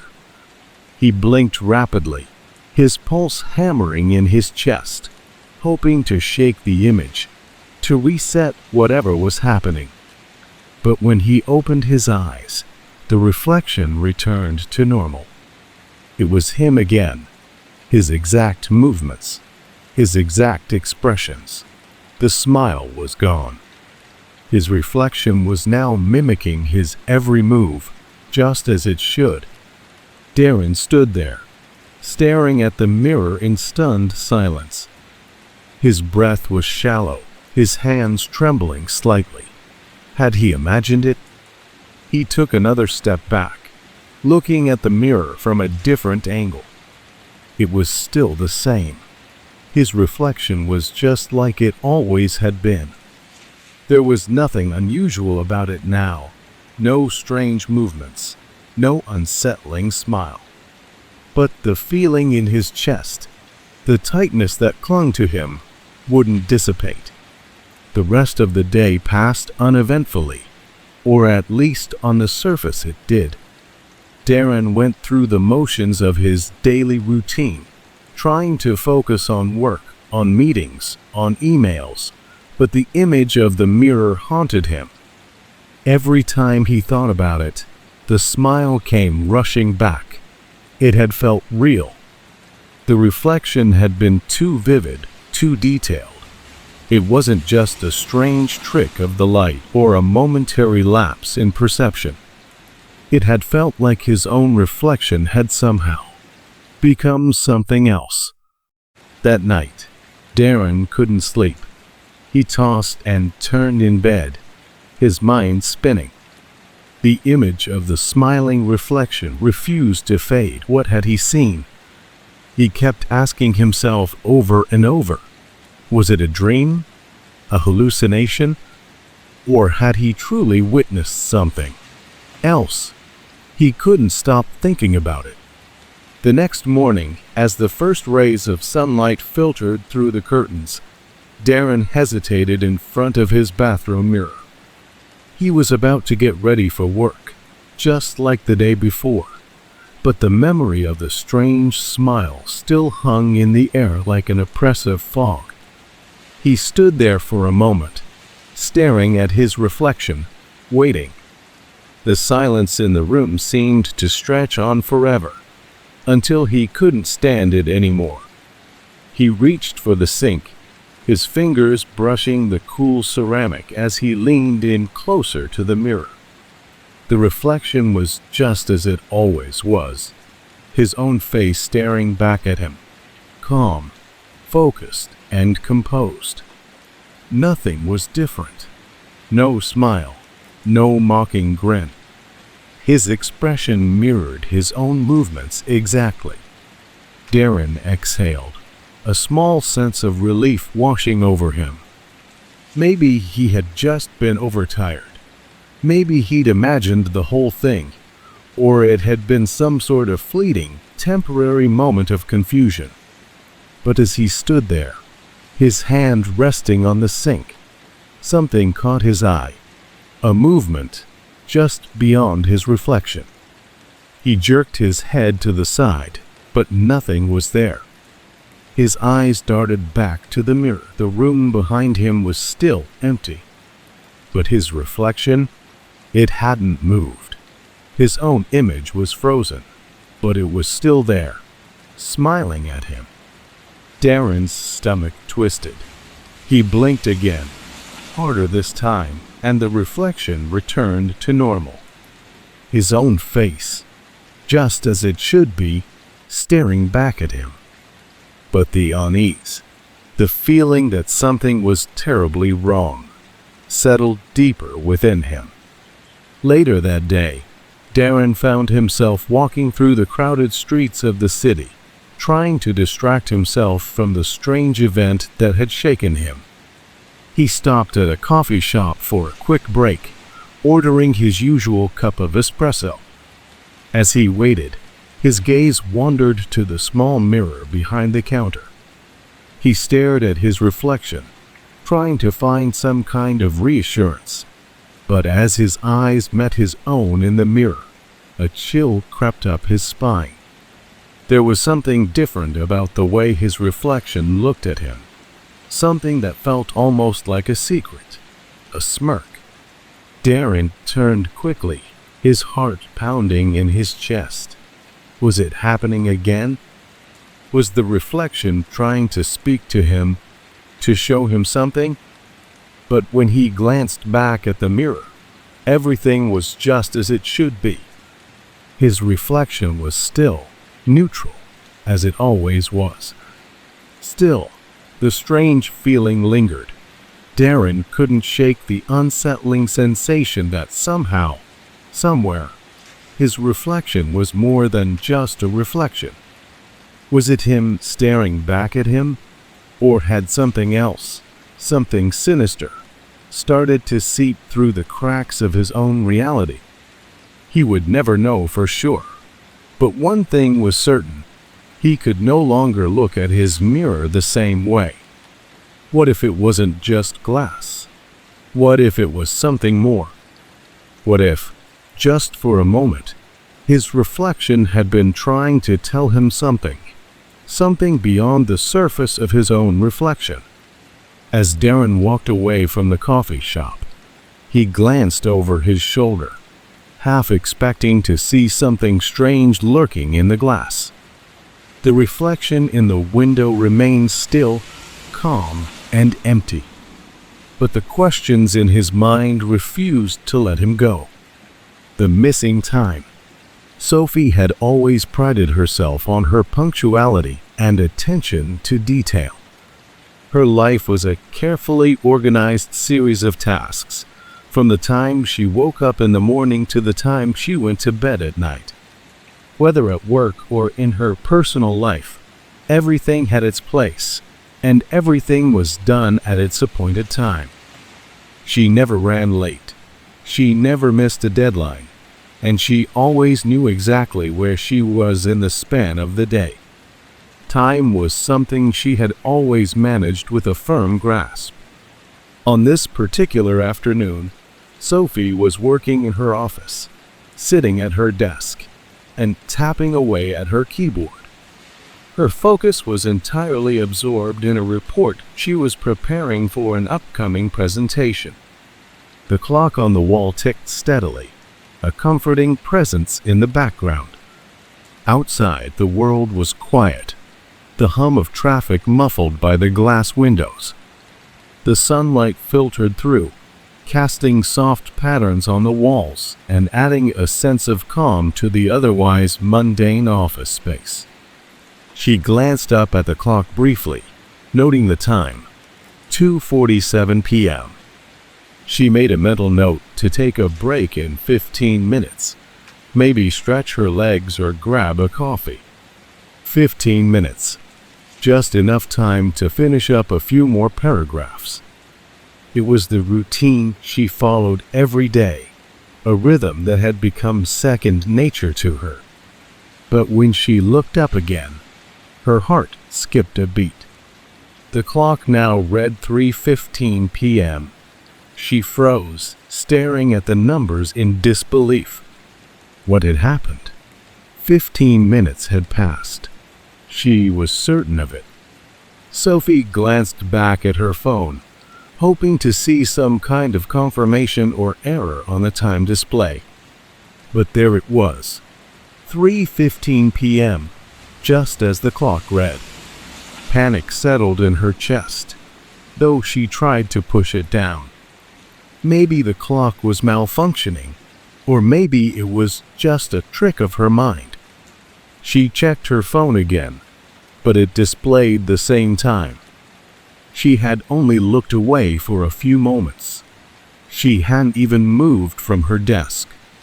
She hadn't heard the clock tick forward. How could an entire chunk of time just slip away without her noticing? Sophie shook her head, trying to dismiss the nagging feeling that something was wrong. It didn't make sense. She hadn't been so absorbed in her work that she could lose track of time, had she? She had been aware of the minutes slipping by. She had even mentally marked when she would take her break. But now, 28 minutes had simply disappeared. She ran through the last few moments in her head, trying to trace her steps, trying to find something, anything, that might explain the lost time. Had she gotten up to make a call? No. Had she checked her email or sent a message? No. Had she gone to the kitchen to get a drink? Again, no. There was no gap in her memory, no explanation for the missing minutes. It was as though those moments, those 28 minutes, had been entirely swallowed by something unseen. Her mind raced. Sophie stood up and walked around the office, trying to shake the strange sensation that had settled over her. She turned the lights on and off, walked to the window and back. But the strange feeling only grew stronger. She didn't feel like she was in the same moment anymore. She felt disconnected, as if time had been stretched, bent, and distorted around her.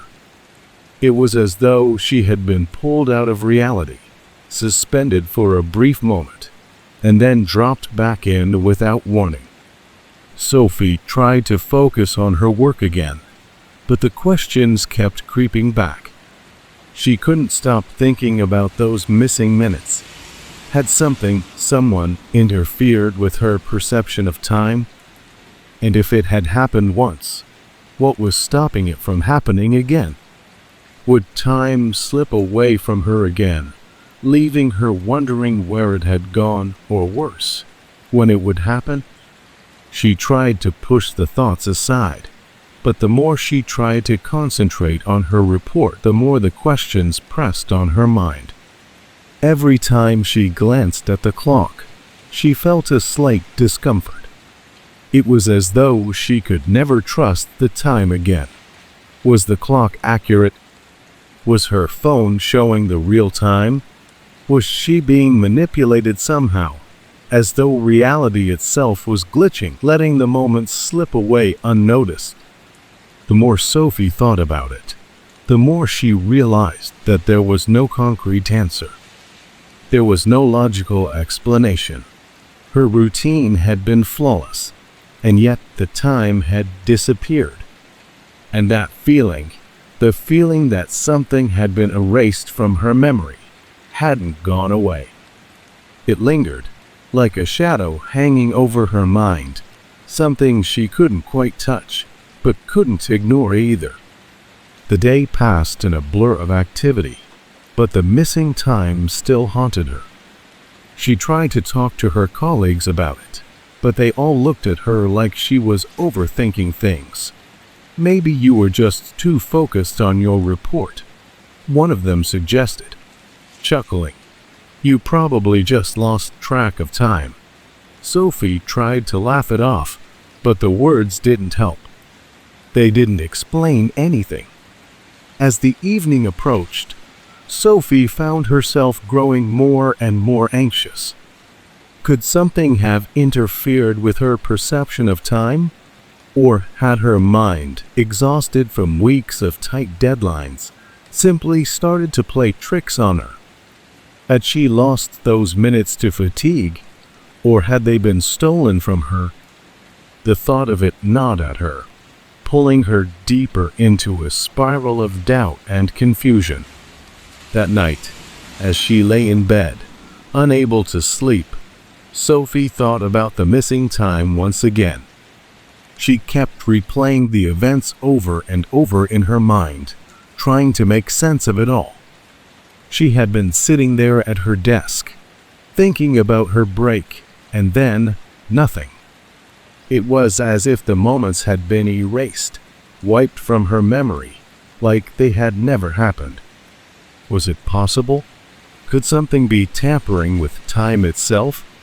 Could her mind have somehow slipped into another timeline, only to return, unaware of what had happened? She couldn't answer her own questions, and the uncertainty gnawed at her. The clock on the wall ticked quietly, each passing second mocking her as she stared at it, unable to stop the thoughts racing through her mind. The next day, Sophie arrived at work early, hoping that the new day would bring clarity, but it didn't. The questions still lingered, and the feeling that something was wrong never fully faded. She stared at the clock, waiting for time to slip away again.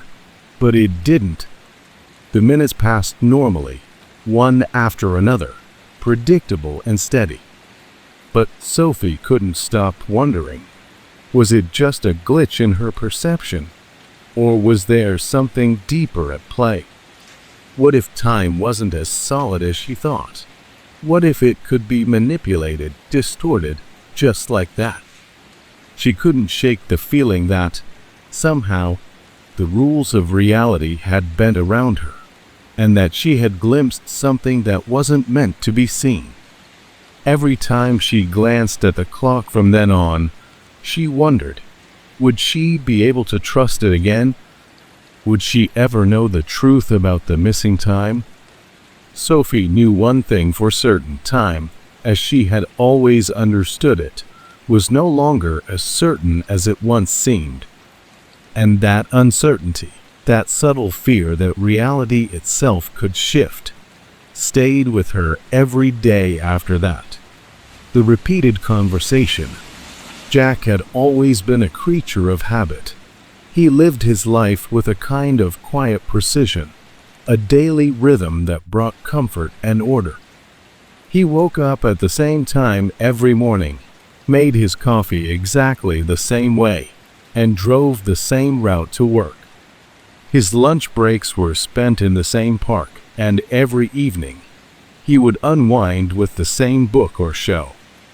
Even in the evenings, Jack followed a well-worn routine.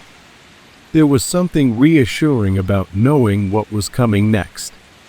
One of his most cherished routines was his morning stop at the local coffee shop, a cozy little place nestled between two tall office buildings. The coffee shop was his sanctuary, where the smell of freshly brewed coffee and the gentle clink of cups and saucers provided a soothing backdrop to his thoughts. Every day, Jack ordered the same thing: a steaming cup of black coffee and a warm croissant.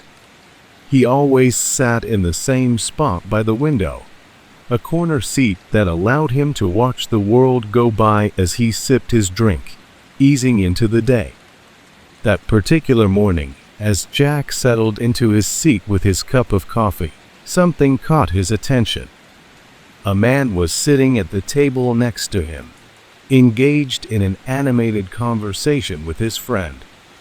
Jack wasn't trying to eavesdrop, but the man's voice was loud enough for him to catch snippets of their discussion. The conversation seemed innocuous at first, just two people talking about the weather, the usual pleasantries exchanged between acquaintances. But as Jack continued to listen, something about it seemed oddly familiar. The man was recounting the details of a recent trip he had taken. He described the places he'd visited, the food he'd eaten, and the people he'd met. Jack tried to focus on his own coffee, but the more he listened, the more the words struck him as eerily repetitive. The man spoke with such specificity, detailing the exact dishes he had tried, the names of the cities he'd visited, and even the particular weather conditions each day. Jack couldn't shake the feeling that he had heard these exact words before. There was something about the way the man spoke, the specific cadence of his sentences, that felt so familiar. He couldn't put his finger on it, but the conversation was starting to give him an uneasy feeling, as though he was hearing it for the second time. Jack shook his head, dismissing the feeling as his imagination getting the better of him. It was probably just the routine nature of the conversation, he thought. After all, people often talk about their vacations the same way, relaying the same details, repeating the same anecdotes. But the more he listened, the more it seemed like he had already heard this story, word for word. By the time he finished his coffee, the man's conversation had moved on to the final leg of his trip. Jack felt his heart race. The man was now describing his visit to a small cafe in Paris, describing the ambience, the food, and the people he'd met. But it was too specific. Jack knew he had heard those exact details before, in the same order, in the same words. It was as if the conversation had already happened, and he was listening to a replay. But how could that be possible? He hadn't been paying attention when the man first began talking. Had he overheard this conversation earlier, at some other time, without realizing it? Or was it something else entirely? The man finished his story, and Jack, still trying to shake the unsettling feeling, left the coffee shop, unable to stop thinking about the strange conversation. He tried to dismiss it, but the odd sense of déjà vu lingered with him throughout the day. It wasn't like he had simply heard a story before. It felt as if he had already experienced the exact same moment. The details, the pauses in the conversation, even the small inflections in the man's voice had all been familiar. That afternoon, Jack found himself returning to the same coffee shop. It wasn't intentional. It was part of his routine, after all. He walked in, ordered his usual, and sat in his usual seat by the window. As he sipped his coffee, he glanced around the room, trying to focus on the present. But there, at the same table, was the same man, the same friend, and, to Jack's shock, the same conversation. The man was once again recounting his trip, almost word for word, the exact same details about the cities he had visited, the weather, the food. Jack's heart skipped a beat. He couldn't believe it. He had walked into the coffee shop and unknowingly stepped into the exact same moment he had experienced earlier that morning. The same conversation, with the same people, in the same place, at the same time. His mind raced. Was this some strange coincidence? A fluke? But how could it be? How could the same conversation be happening in the exact same way, with the same words, almost as if it had been rehearsed? He wanted to say something, to interrupt the conversation and ask if they had already spoken about it, but his voice caught in his throat. Instead, he sat there, frozen in disbelief, watching as the man continued to tell his story, unchanged, unaltered, as if the world had pressed play on the same moment, over and over again. The man was now describing the same cafe in Paris, the same food, the same people. The details were so specific, so exact, that Jack was convinced he was trapped in a loop. Had he somehow stepped into a parallel timeline, where this moment was repeating itself, or had time reset itself, forcing him to witness the same sequence of events again? He glanced around the coffee shop, searching for something, anything, that could explain what was happening. But no one else seemed to notice. The barista was preparing drinks, the other patrons were busy on their laptops, and the world outside continued on as it always did. It was as if the whole world was moving forward, but Jack was stuck in this moment, unable to break free from the repetition. The conversation eventually ended, just as it had before. The man and his friend stood up, said their goodbyes, and left the coffee shop, as if nothing strange had occurred. Jack remained seated, his mind spinning with confusion and fear. Had he imagined it? Had he simply become so accustomed to his routine that he was now trapped in some bizarre, repetitive loop? He left the coffee shop that day with the unsettling feeling that something was wrong, something beyond his control. The conversation had played out again, the exact same way, and there was no explanation for it. The world around him continued on, unchanging, yet Jack felt disconnected, like he was living in a glitch, a moment that didn't belong. From that day on, Jack couldn't escape the feeling that time itself was slipping away, that the world was somehow repeating itself. He couldn't be sure whether the conversation was truly a glitch, a bizarre coincidence, or if something far stranger was at play. But as he went through his daily routine, the thought never left him. What if everything was just one big loop, repeating over and over again, and Jack had somehow stumbled into it? The next morning, Jack went to the coffee shop again. He sat in his usual seat, ordered his usual coffee, and waited. He was half expecting the conversation to repeat itself again. But this time, the man wasn't there. The table was empty. Jack didn't know whether to feel relieved or disappointed. But one thing was certain.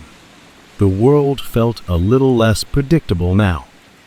Every time he glanced at the clock or heard a familiar sound, he couldn't help but wonder, what if the loop had never really ended?